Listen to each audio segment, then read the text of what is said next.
Hey guys, PFL Swift here, and I wanted to talk to you about my week 1 battle of the PFL Majors Season 10. Um, Unfortunately, I didn't get to record it live. I had some things happen this week. I was a bit busy in general, and um, unfortunately, I wasn't able to do a live recording, but I will start doing them live from next week. Just to start us off, I was going to talk about what I brought to the battle versus Blair. And what I had Arcanine, which was 248 HP, 164 defense, 96 speed, with a timid nature. This was to outspeed max speed Scissor, so that it could get free flamethrowers if it tried to speed creep a bulky Arcanine, because between that and Zapdos, both of them kind of completely walled it, being one of his most dangerous Pokemon. I brought Morning Sun, Flamethrower, Toxic, and Crunch. The reason I brought Crunch in particular was so that his Dragapult couldn't substitute and set up on it. And that's pretty much that. I brought Sharpedo with Adamant, 252 strength, attack, 212 speed, and 44 HP.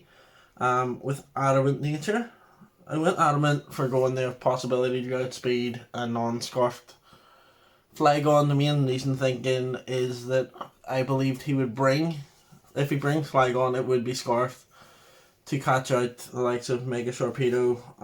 Even though at +1 it will outspeed, it was definitely a failsafe for him. Next up, I also brought, Crunch, Flip Turn, Poison Fang, and Aqua Jet. I chose not to bring Psychic Fangs for his Vileplume, I believe.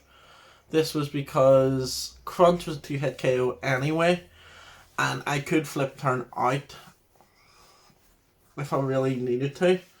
I felt that Aqua Jet, because I was running Adamant, Aqua Jet let me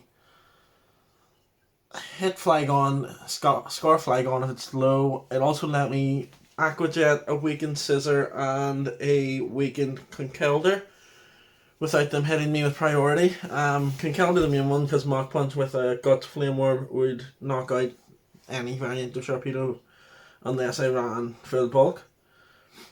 Next up we have Necrozma, which was 248 HP, 60 attack, and 200 defense with a lonely nature, I believe, brave nature, which reduces its speed, but I needed it in testing.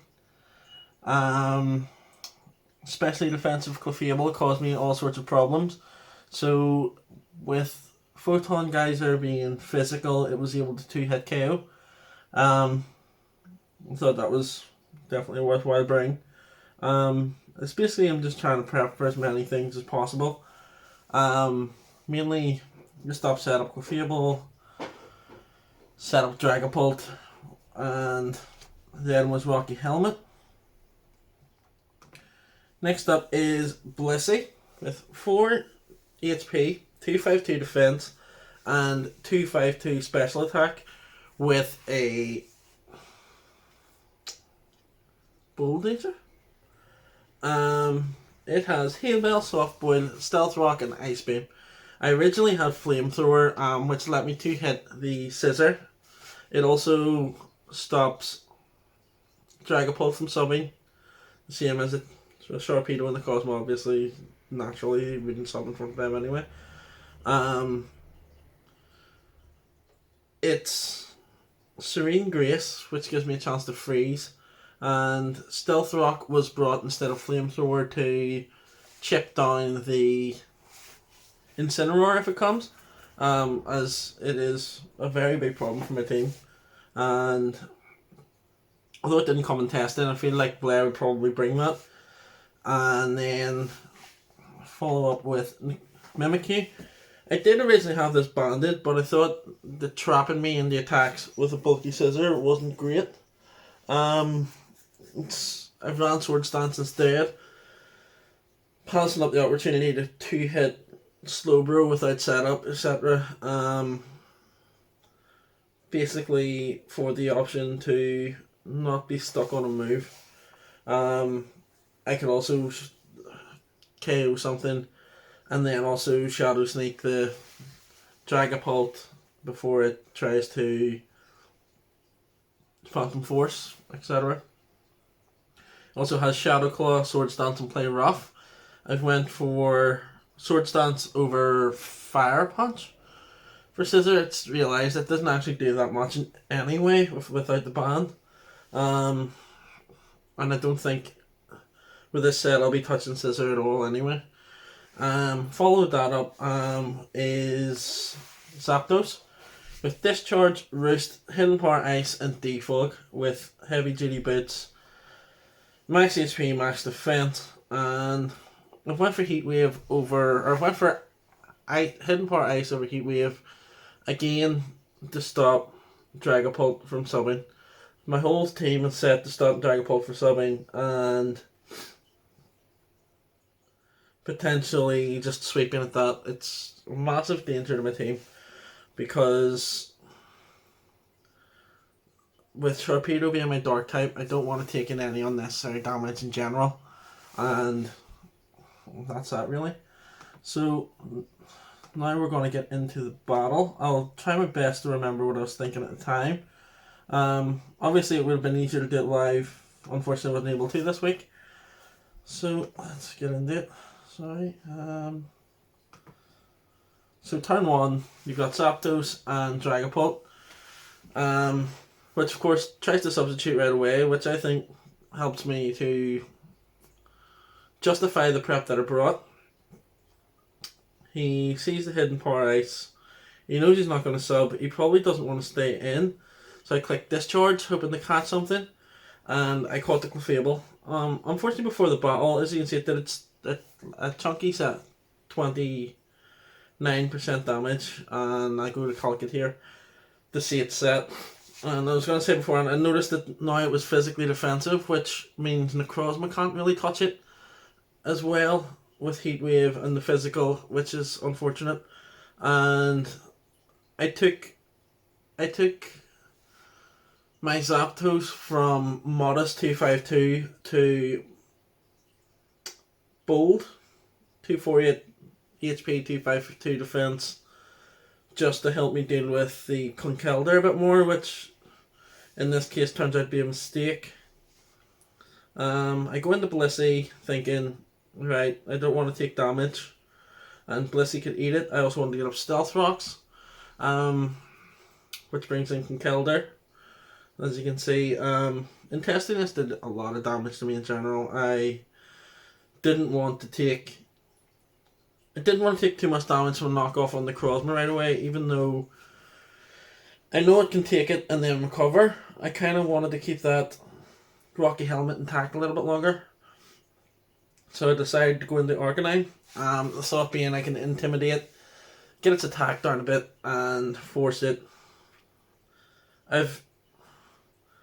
I've noticed that with his, I've seen the Heat Bell on the Clefable. I kind of felt he probably doesn't have rocks.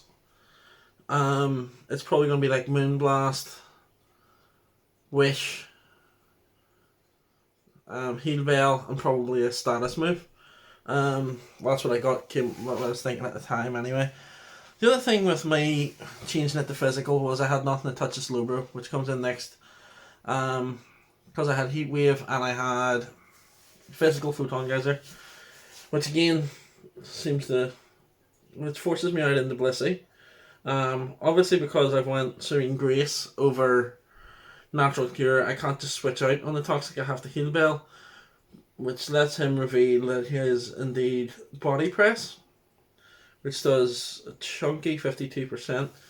Fortunately, with the leftover still intact, I can still out bulk that, as long as I keep the Toxic off.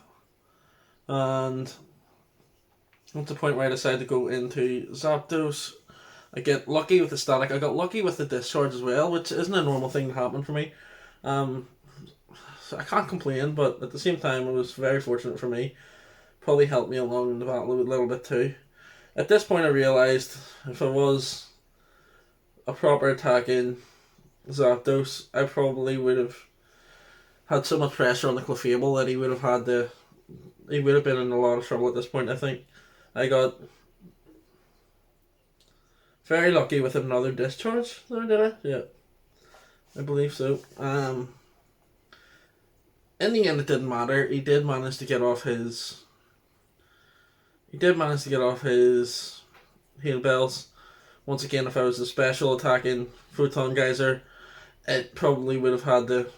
It probably would have been in a lot of trouble, under a lot of pressure. Unfortunately, it's just the way I went with this one. Lessons learned.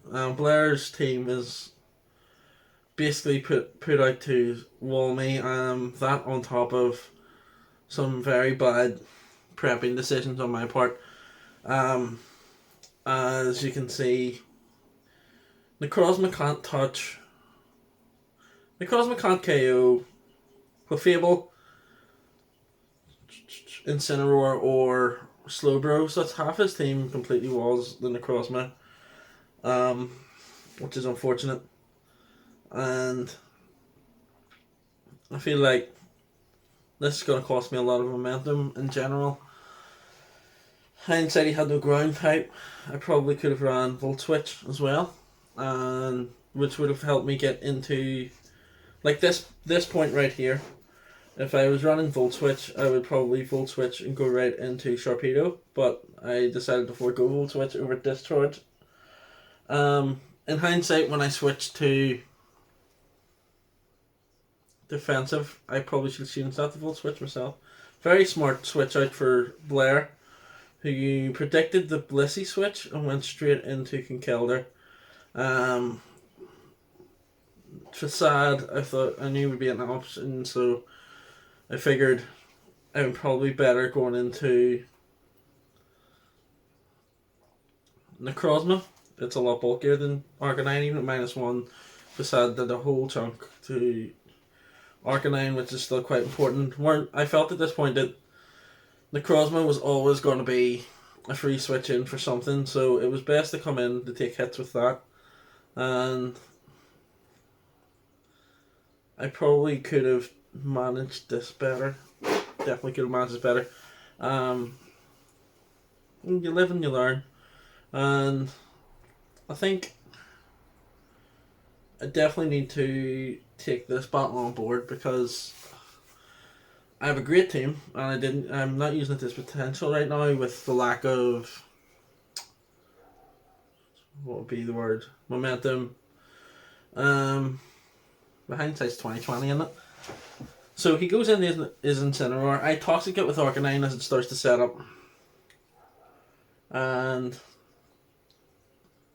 Arcanine is such a great Pokemon to come in and reduce pressure with Intimidate. The Toxic was fantastic. And he's just gonna continue to set up here. With Bulk Up, Flame Charge. Flame Charge was a fantastic bring as well because I didn't run enough speed on anything to outspeed this Incineroar, I don't believe.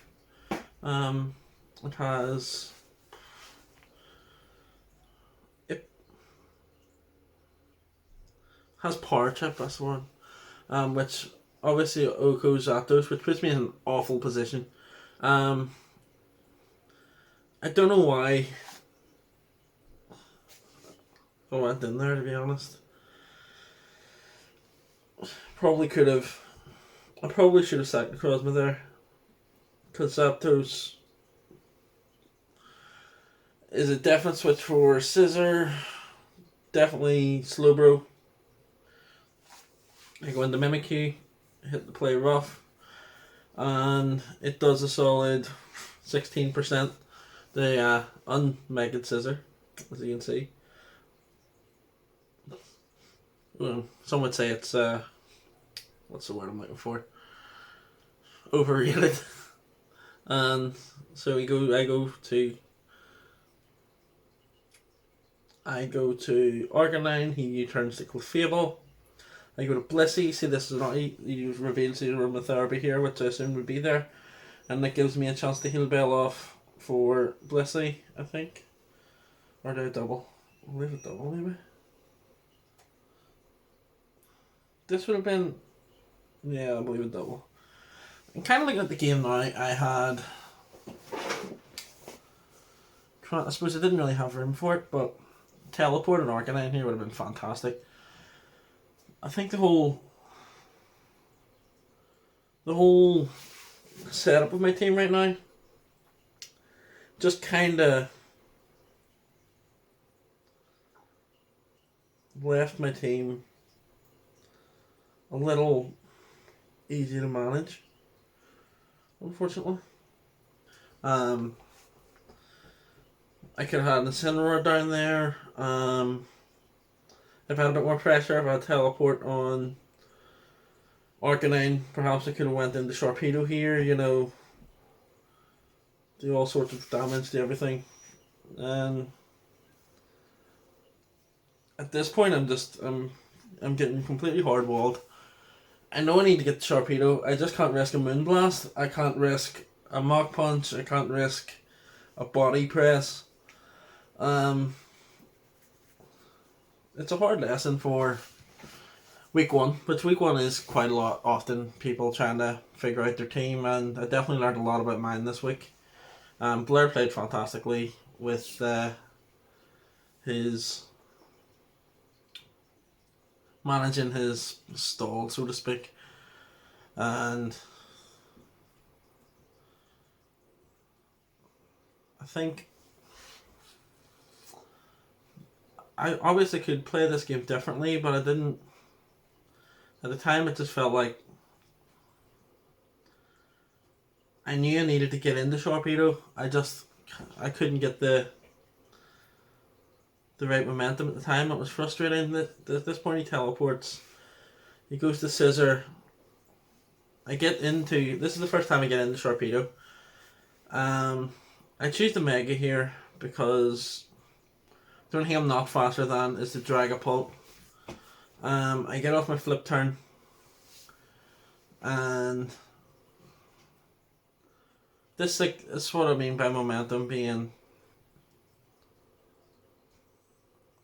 important, because he has Teleport on his Clefable, Teleport on his Slowbro, U-turn with Scissor, and it just every time I kind of got momentum, it allowed him to switch around and keep himself swinging. I'm basically forced to switch around and hope to make the right decision. Like, for example, here, that was me having to prevent sub. Not much could do there, but at this point I could, of course, teleport, check out what he's doing, and hope for the best, really. Here I get a rare opportunity where I probably could have Swords Danced, but I don't want to risk losing the disguise. Judging by the Shadow Claw, I probably could have a +2 Shadow Claw and Shadow Sneak. He probably would have switched out.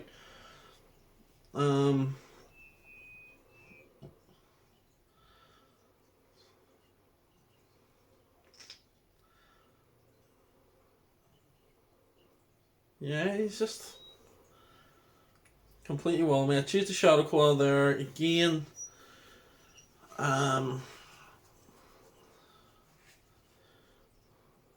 Switch out to Arcanine, thinking I'll get the Intimidate, resist the U-turn. He chooses the. I think here would have been a perfect chance to Flamethrower. It's a 100-turn battle. It's basically watching Blair switch around, chipping down my team, and highlighting the flaws in my prep for this week. It's just what happens in Pokemon sometimes. You get the you get to see firsthand when things don't go right, and you're basically watching wish passing, where you keep everything healthy. Um, Also noting that I do very little in terms of calking in this game. I probably could have done a better job to check what I could live. Um, if you're watching the new to this, you go to showdown damage calculator. You can click calcs. You can see I've got my 3 tabs open, which is the sheets that just so I could remind myself what he didn't bring that I prepped for, what he, and then obviously damage calculator. Like I could have. Here I kind of thought he would toxic and torpedo could afford it. That was a big turn. I took so much unnecessary damage on torpedo there, which puts it in range of bullet punch from scissor. It puts it so I basically have to hope for the best here. I went for a risk here thinking if he moonblasts, I lose torpedo, but I wasn't sure if he would scout the check for it. I figured I should probably just swing anyway, and he wish passes again, which is pretty synonymous through the whole game so far. Thinking he would protect, which now that I look back, I don't particularly remember seeing protect. I'm not too sure if I've seen the 4 moves here. Guess my head wasn't completely in the game either. Like I said, the stuff going on, but you know, he was clearly the better player in this game. And the one time I got torpedo in here so far, it's put so much pressure on his team. 54 turns in, there's only been 1 kill so far. That says everything you need to know about this game. He was very well prepared with the wish and passing, and I just wasn't aggressive enough. I've got the swords dance and the mimicry. At this point in the battle, it was 55 turns. I knew I needed to start making things happen, especially after the torpedo damage. I knew I would start to lose valuable members. Here I make a vital mistake. I didn't calc. Power Trip isn't powerful enough at +1, I think, to kill a Mimikyu. And realistically, he has Darkest Lariat, but I believe I survived that, and I could have got rid of this Incineroar without losing anything. And instead I end up switching around, and this is what I mean by bad prep, where I don't actually have anything to kill the Incineroar without taking damage, and at this point I could easily have been 6-0'd. I got very lucky, I think. So I did, and it should have been game over here. I think personally, Incineroar should have just swept here, had 5 kills, based on me just switching out from Mimikyu. So let Arcanine go down, which then leaves me with no switch into Scissor.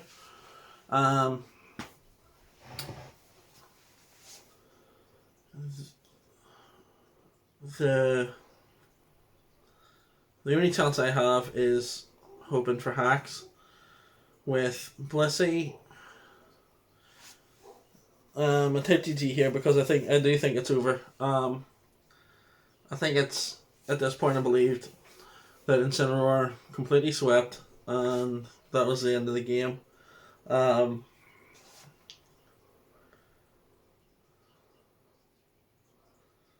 Obviously, I was frustrated at this point because I know I'm a lot better than what I showed here, and I get the lucky freeze. Sorry about that, by the way. That was it turned to 6-0 into something different, which is unfortunate. I did get a lot of hacks this game. I feel like the freeze turned it from a 6-0 to what it turned out to be. The powers, he didn't get full powered. I don't think he lost any speed ties because of it. So in that sense, that didn't matter per se, but the freeze definitely did. I got rid of Incineroar, which swept my team. Blissey is alive, which helps eat hits from a couple of things. Here, he definitely should have went into Dragapult. And it's at this point, he goes into Scissor, which I believe I'm faster than. He could Bullet Punch, which might kill. I don't know what made him double, but it gave me a free Moonlight. But once again, it just drags the game out a bit longer. Realistically, I needed if Slowbro went down, Necrozma could sweep, which is ironic because Incineroar, Clefable, and Slowbro all stopped it. But Clefable was Magic Guard, so one Dragon Dance, and I could have changed the game there. Scizor's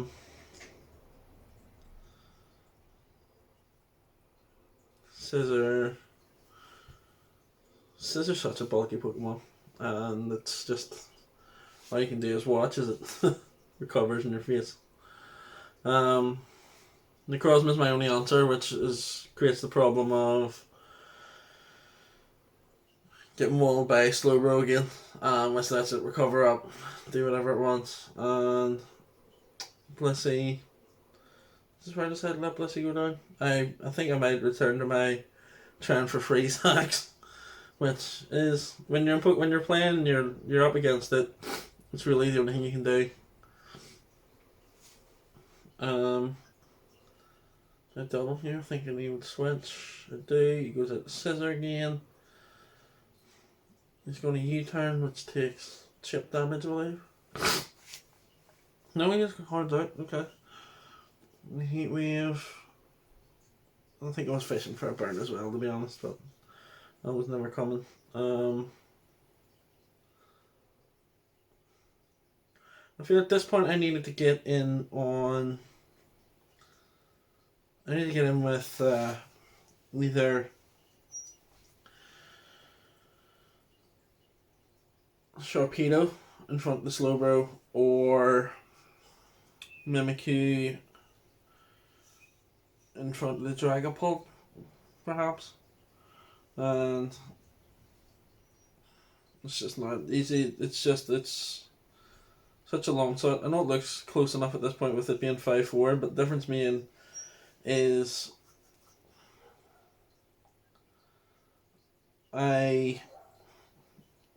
all my options are walled by his, whereas the likes of Dragapult, Conkeldurr now as well, are all definite threats to everything I have left. And here we see another switch out to Scissor. I'm assuming he wasn't Max Bolt. I'm not too sure what his set was.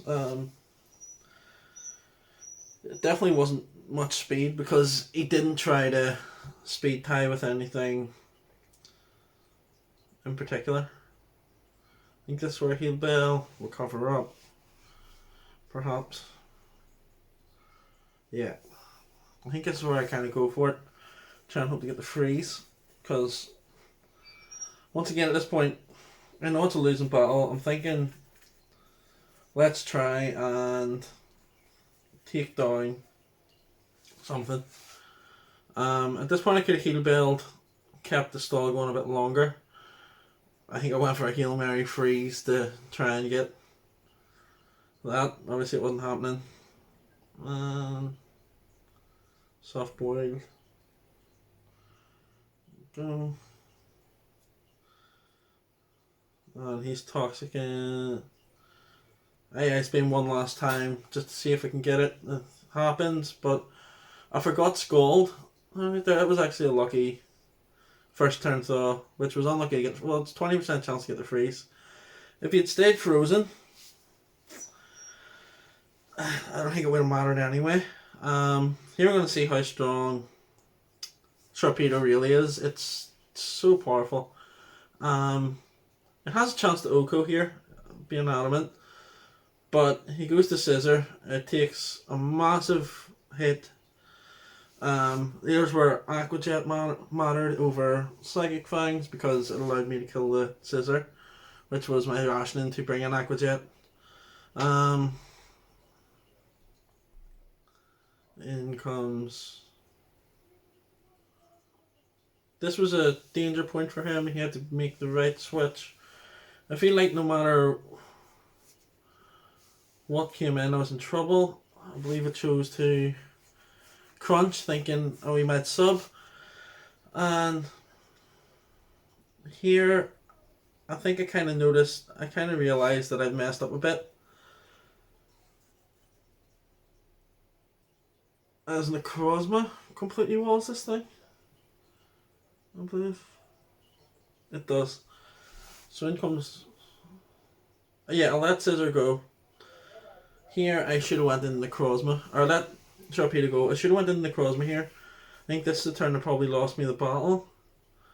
Necrozma comes in.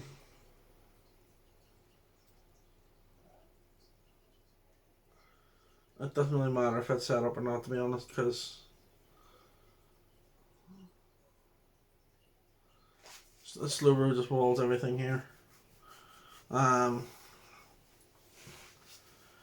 hindsight, if I went in Necrozma, took the hit with that, chipped it down with the Rocky Helmet, which I end up doing here anyway. As you can see, I switch out to Mimikyu, thinking he might go for Dragon Darts, but obviously that made no sense. And here's where I learned that if I went there the first time, Phantom Force again, I completely wall this thing. I would have still had Torpedo. Let him go here, hit the Photon Geyser.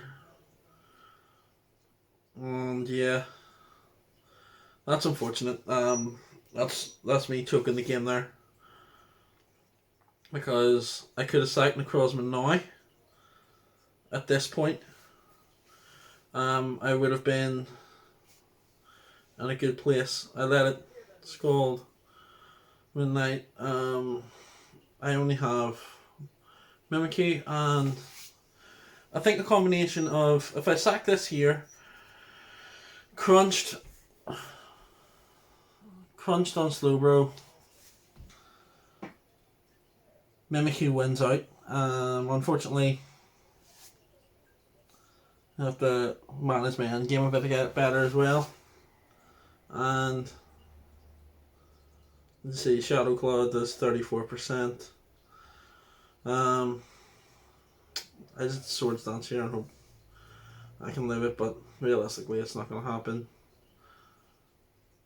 And because he Slowbro wins out at this point, that's definitely GG.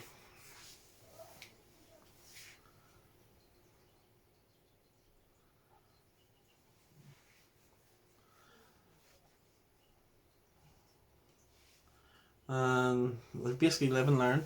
For next week, I look a lot more into how to utilise my threats better.